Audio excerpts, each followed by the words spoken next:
Assalamualaikum warahmatullahi wabarakatuh. Pada kesempatan ini, saya akan berbagi pengetahuan mengenai strategi pemasaran dan rencana pemasaran.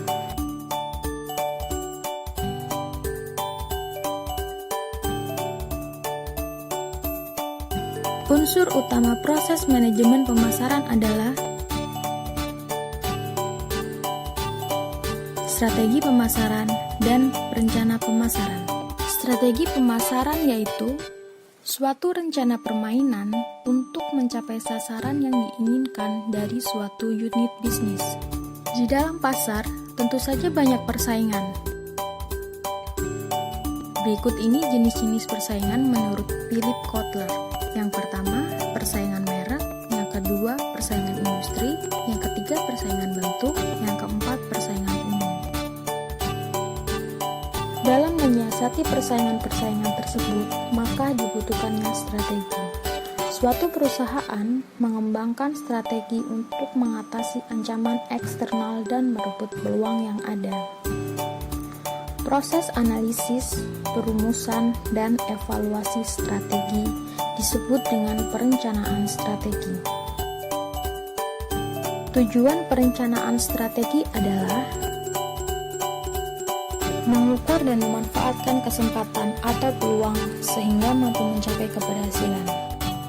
Membantu meringankan beban manajer dalam tugasnya menyusun dan mengimplementasikan manajemen strategi. Agar lebih terkoordinasi aktivitas-aktivitas yang dilakukan.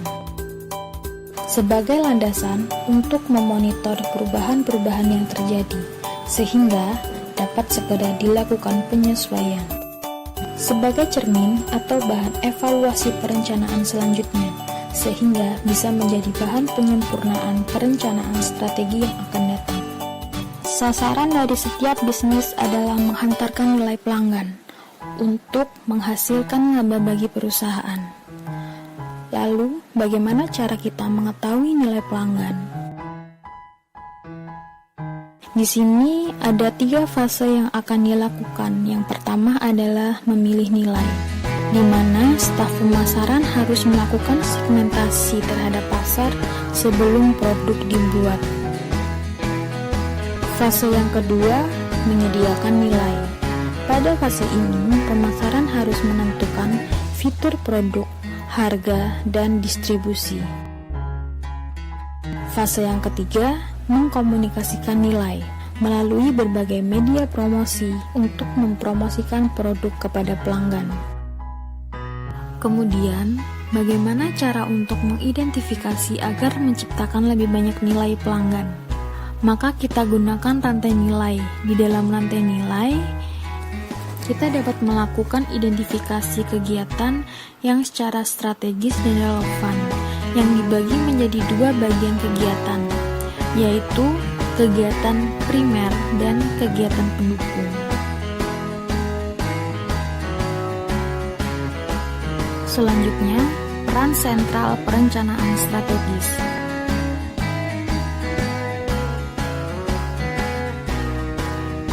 Mendefinisikan misi korporat.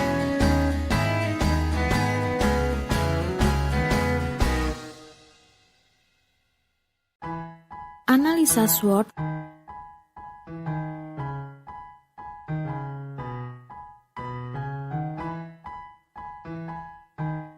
Rencana pemasaran.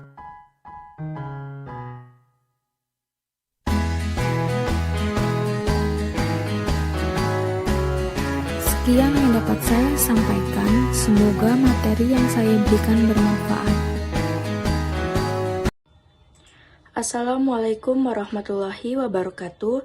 Puji syukur marilah kita panjatkan kehadirat Allah Subhanahu wa Ta'ala yang telah melimpahkan karunia-Nya kepada kita semua sehingga kita dapat melaksanakan perkuliahan pada pagi hari ini. Sholawat serta salam kita curahkan kepada baginda kita Nabi besar Muhammad Sallallahu Alaihi Wasallam.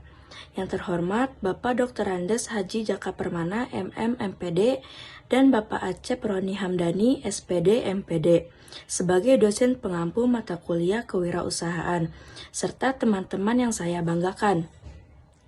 Perkenalkan, nama saya Tri Asyifa Lestari dengan NPM 2050606159 sebagai moderator untuk berjalannya diskusi dari kelompok 7. Dan saya tidak sendiri, bersama rekan saya yang bernama Irfa Indraswari dengan NPM 20506138 dan Nadia Maharani Putri dengan NPM 20506148. Baik, langsung saja kita ke materi. Materi yang pertama akan dibacakan oleh saya sendiri. Baik, materi yang pertama yaitu A. Pengertian pemasaran dan manajemen pemasaran. Pemasaran adalah aliran produk secara fisik dan ekonomik dari produsen melalui pedagang perantara ke konsumen.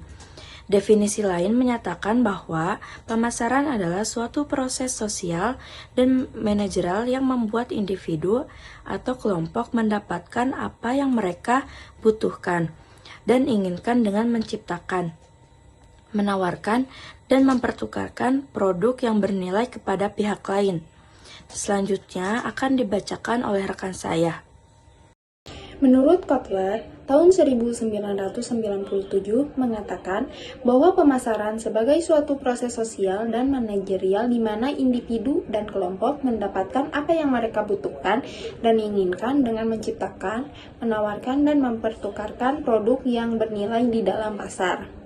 Peranan pemasaran ini tidak hanya menyampaikan produk atau jasa hingga tangan konsumen, tetapi juga bagaimana produk atau jasa tersebut dapat memberikan kepuasan kepada pelanggan dengan menghasilkan laba. Materi selanjutnya yaitu tugas, fungsi, dan orientasi pemasaran. Di sini saya akan menjelaskan tugas pemasaran terlebih dahulu. Tugas utama pemasaran yang pertama, kita harus memperkenalkan produk yang kita ciptakan kepada masyarakat. Yang kedua, mencapai target penjualan. Nah, di sini kita harus memiliki cara untuk mencapai target dengan memperhatikan kebutuhan dan kegiatan pasar. Yang ketiga, memastikan kepuasan konsumen. Nah, jika kita yakin bisa memastikan konsumen merasa puas dengan produk kita, maka proses pemasaran itu sudah dianggap berhasil. Yang keempat, membuat strategi lanjutan. Nah, di sini kita bisa menawarkan produk kepada konsumen dengan memberikan diskon. Yang kelima yaitu bekerja sama dengan mitra. Yang terakhir, membuat rekapitulasi penjualan. Nah, di sini tim marketing harus membuat rekap data penjualan dengan benar dan terstruktur. Karena data ini bisa menentukan target strategi pemasaran di masa yang akan datang. Selanjutnya yaitu fungsi pemasaran. Fungsi pemasaran yang pertama yaitu fungsi perdagangan. Nah, fungsi ini berkenaan dengan pemasaran produk seperti barang atau jasa yang tepat dalam jumlah yang tepat, harga yang selaras, dan termasuk di dalamnya faktor-faktor seperti bentuk, ukuran, dan kemasan. Yang kedua yaitu fungsi pembelian. Nah, peranan perusahaan di sini, perusahaan mengadakan bahan sesuai dengan kebutuhannya. Yang ketiga, fungsi penjualan. Nah, fungsi ini untuk meyakinkan orang untuk membeli suatu produk yang mempunyai arti komersial baginya. Yang keempat, fungsi transportasi. Nah, di sini untuk menyeleksi dan pengerahan semua alat pengangkutan untuk memudahkan produk dalam proses pemasaran. Yang kelima, fungsi pergudangan. Nah, di sini penetapan batas-batas elementer berupa perincian yang harus dipenuhi oleh produk, termasuk di dalamnya grading, yakni memilih kesatuan dari suatu produk yang dimasukkan ke dalam kelas-kelas dan derajat-derajat yang sudah ditetapkan dengan standarisasi. Yang ketujuh, fungsi keuangan. Nah, di sini usaha untuk mencari dan mengurus modal dan kredit yang langsung bersangkutan dengan transaksi untuk mengalirkan produk dari produsen ke konsumen. Yang kedelapan, fungsi komunikasi. Nah, di sini sesuatu yang dapat memperlancar hubungan di dalam perusahaan dan di luar perusahaan. Yang kesembilan, fungsi resiko. Nah, fungsi ini menangani atau menghadapi resiko kerugian karena kerusakan, kehilangan, atau anjloknya harga pasar. Selanjutnya yaitu orientasi pemasaran. Orientasi terhadap pasar berbeda-beda antara satu perusahaan dengan perusahaan lain. Nah, di sini tergantung konsep yang digunakan oleh perusahaan dalam melaksanakan kegiatan pemasarannya. Hal ini merupakan falsafah yang mendasari usaha pemasaran perusahaan terkait dengan bobot relatif antara kepentingan perusahaan sendiri, konsumen, dan masyarakat umum. Assalamualaikum warahmatullahi wabarakatuh. Sebelumnya perkenalkan, nama saya Irfa Indraswari dengan NPM 205060138. Pada kesempatan kali ini di sini saya akan memaparkan materi mengenai strategi pemasaran. Strategi ini adalah suatu rencana yang diutamakan untuk mencapai tujuan tersebut. Sehingga strategi adalah rencana yang disatukan, menyeluruh, terpadu yang mengaitkan keunggulan strategi perusahaan dengan tantangan lingkungan. Strategi pemasaran adalah serangkaian tujuan dan sasaran, kebijakan, serta aturan yang memberi arah kepada usaha-usaha pemasaran dari waktu ke waktu pada masing-masing tingkatan serta lokasinya. Strategi pemasaran modern secara umum terdiri dari 3 tahap, yaitu segmentasi pasar atau segmenting, penetapan pasar sasaran atau targeting, dan penetapan posisi pasar atau positioning, menurut Kotler pada tahun 2001. Untuk materi yang selanjutnya yaitu penentuan target perusahaan. Agar manajemen perusahaan dapat bekerja dengan berorientasi pada sasaran-sasaran yang telah ditetapkan, maka sasaran-sasaran tersebut setidaknya memenuhi 5 kriteria sebagai berikut. Yang pertama, sasaran harus diurutkan secara hierarkis, dari yang paling penting hingga ke sasaran yang kurang penting untuk dicapai. Sebagai contoh, sasaran utama perusahaan dalam suatu periode tertentu adalah peningkatan tingkat pengambilan investasi. Hal ini dapat dicapai dengan peningkatan pendapatan atau pengurangan jumlah modal yang diinvestasikan. Pendapatan dapat ditingkatkan dengan melakukan upaya peningkatan pangsa pasar atau harga jual. Yang kedua yaitu sasaran sedapat mungkin harus dinyatakan secara kuantitatif. Misalnya, peningkatan pendapatan sebesar 25% per tahun atau peningkatan volume penjualan sebanyak 15 ton per bulan. Yang ketiga, sasaran yang ditetapkan harus realistis, tidak berdasarkan angan-angan saja. Kepemilikan dan kemampuan sumber daya perusahaan dan kondisi lingkungan eksternal. Yang keempat, harus menjadi bahan pertimbangan.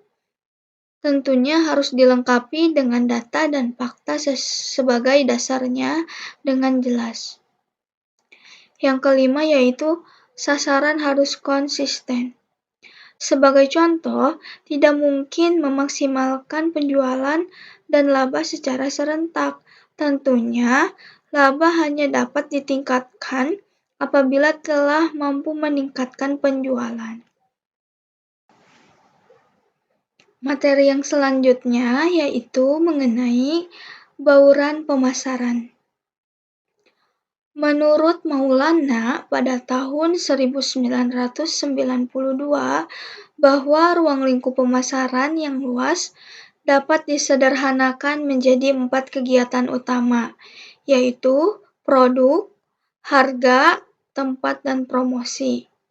Kegiatan utama yang dimaksud adalah bidang keputusan yang penting yang diistilahkan oleh Kotler pada tahun 1997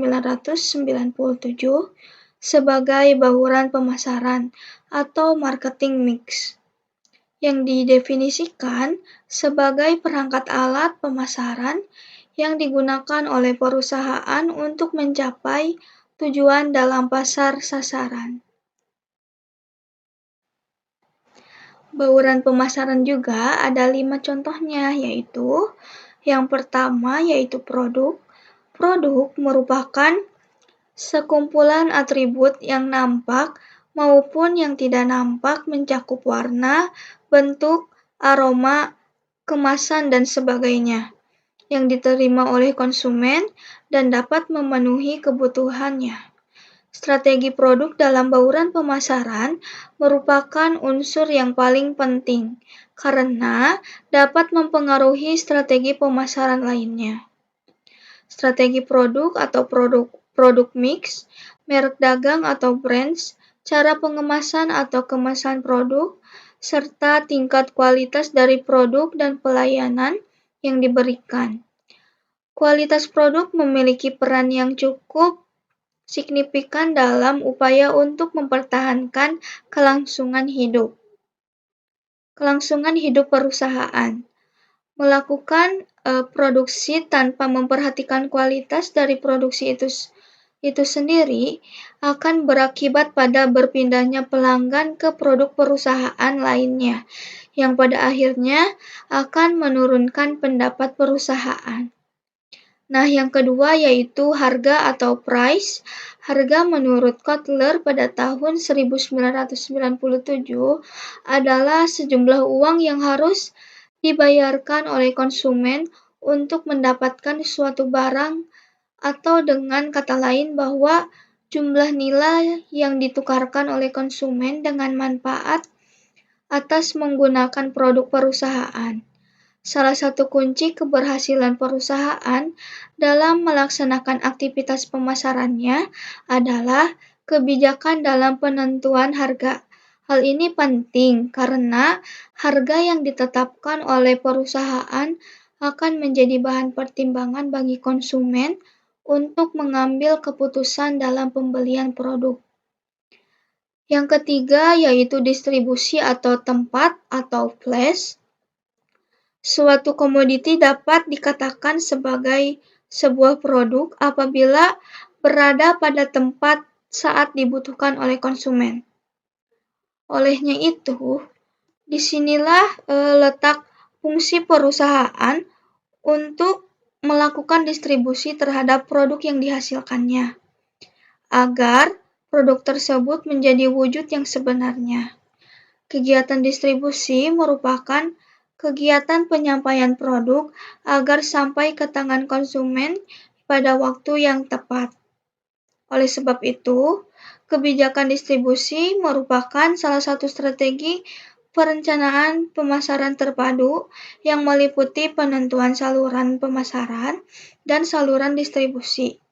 Saluran distribusi merupakan jalur yang digunakan oleh perusahaan untuk menyalurkan produknya, baik secara langsung ke konsumen atau dengan menggunakan jasa lembaga pemasaran atau perantara. Dalam memilih saluran distribusi, perusahaan sedapat mungkin menyesuaikan dengan keadaannya. Misalnya, jenis produk yang dihasilkan, biaya yang dikeluarkan, waktu, resiko, luas wilayah, mutu produk, serta keuntungan yang akan diperoleh. Nah, yang selanjutnya yaitu lokasi.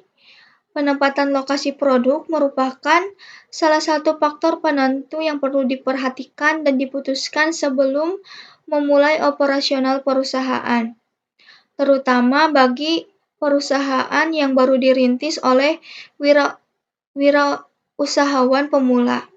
Umumnya, kegiatan proses produksi pada perusahaan yang baru dirintis oleh wirausahawan pemula dilakukan pada lokasi di mana perusahaan lokasi tersebut berada. Dalam artian bahwa segala aktivitas perusahaan, mulai pergudangan, produksi, pemasaran, dan administrasi dilaksanakan dalam satu lokasi. Nah, yang selanjutnya yaitu promosi. Ketatnya persaingan dalam merebut angka pasar, maka promosi dapat dijadikan sebagai salah satu peralatan manajemen yang berguna untuk menjalin komunikasi kepada konsumen dengan maksud untuk mempengaruhi dan mendorong konsumen untuk membeli produk yang ditawarkan oleh perusahaan. Kegiatan promosi dapat dilakukan dengan cara langsung bertatap muka dengan calon konsumen atau sering dikenal dengan istilah personal selling ataupun melalui media cetak atau elektronik, misalnya media sosial seperti Instagram, TikTok, dan masih banyak lainnya. Mungkin cukup sekian pemaparan materi dari saya. Mohon maaf masih banyak kekurangan dalam menyampaikan materinya. Untuk selanjutnya saya kembalikan kepada moderator. Terima kasih. Baik, kesimpulannya adalah pemasaran adalah aliran produk secara fisik dan ekonomik dari produsen melalui pedagang perantara ke konsumen. Proses pemasaran merupakan kelanjutan dari proses produksi yang bertujuan agar apa yang telah diinvestasikan dalam kegiatan produksi dapat diperoleh kembali dengan memperoleh keuntungan dari hasil penjualan sebagai imbalan investasi yang telah dilakukan. Dalam kegiatan pemasaran ini, aktivitas pertukaran merupakan hal sentral. Soekartawi tahun 1963 menyatakan pemasaran sebagai aliran barang dari produsen ke konsumen. Dalam pengaliran barang tersebut tentunya bertujuan untuk memuaskan konsumen. Sekian presentasi dari kelompok 7. Terima kasih. Mohon maaf apabila ada salah kata. Wassalamualaikum warahmatullahi wabarakatuh.